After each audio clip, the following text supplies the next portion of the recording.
a girl born in the grip of a plague, who refuses to marry through hunger strikes and damaging her own appearance, rose to become a fierce defendant of the church reform, a prolific writer, and one of the main forces that brought the Pope back to Rome. Before she was 33, she had changed the course of history. This is the life of Saint Catherine of Siena. Catherine was born in Siena, Italy, on 1347, right as the Black Plague started sweeping Europe, leaving a sea of death in its wake. She was the 25th child of her mother, though many of her siblings did not survive childhood. Catherine herself was a twin, but her sister died as a baby.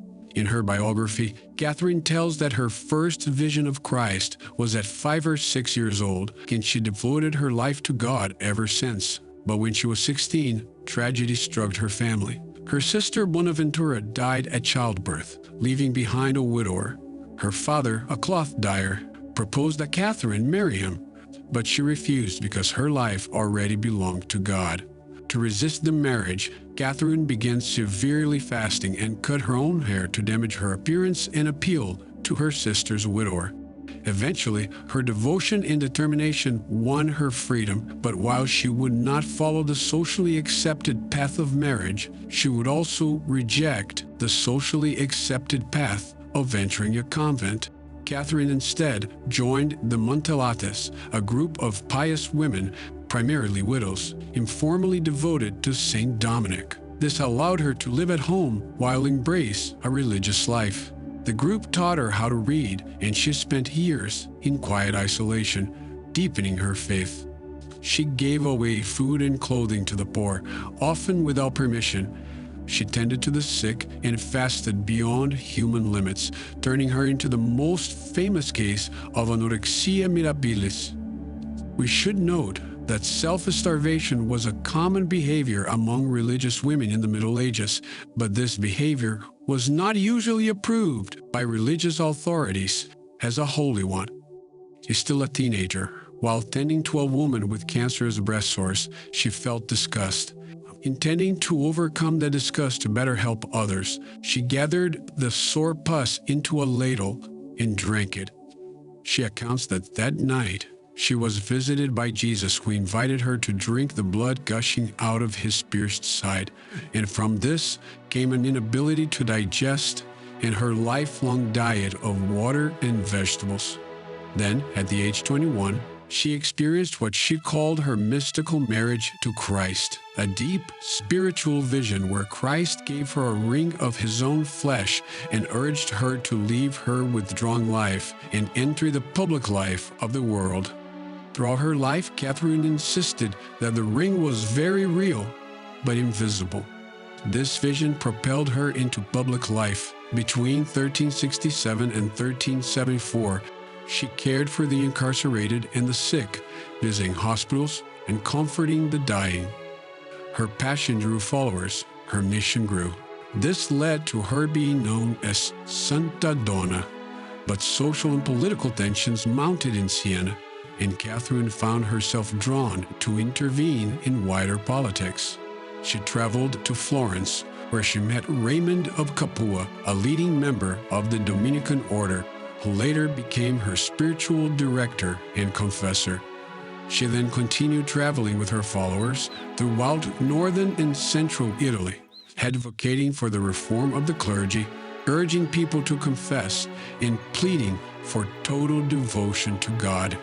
She became a political force, working to keep city-states like Lucca loyal to the Pope, and even encouraging a crusade to the Holy Land. She was also said to bear the stigmata, although, like her ring, it was visible only to her. With Raymond of Capua's help, she began dictating letters, over 400 in total, calling for peace and unity. She also had a long correspondence with Pope Gregory XI, asking him to reform the clergy and the administration of the Pope's state. But why was this reform she was advocating for so important? You see, in 1309, the Pope and the French king fought over who held most control of the Christian community in France. This tension finally boiled over when Pope Boniface VIII was arrested and killed by King Philip IV of France. by also killing the next elect pope, Pope Benedict XI, the French king pressured the church to elect a Frenchman, Clement V, who refused to move to Rome, setting a new papal state in Avignon in 1309. And that's where the papacy stayed. 7 popes in a row, all French, all heavily influenced by the French crown, ruled from Avignon. People called it the Babylonian captivity of the church because it felt like the pope had been taken hostage. Catherine traveled to Avignon as an emissary from Florence, and while there, tried to convince Pope Gregory, the last Avignon pope, to return to Rome. Gregory did indeed return his administration to Rome in January 1377. To what extent this was due to Catherine's influence, however, is still a topic of much debate. In 1377, Catherine founded a women's monastery in Belcoro, but it was her writing and her dialogue that cemented her legacy. She continued to play a larger role in controlling the war between France, the Church, and the Italian city-states by becoming a missionary and preaching unity and love through Italy. But her body paid a price for her devotion.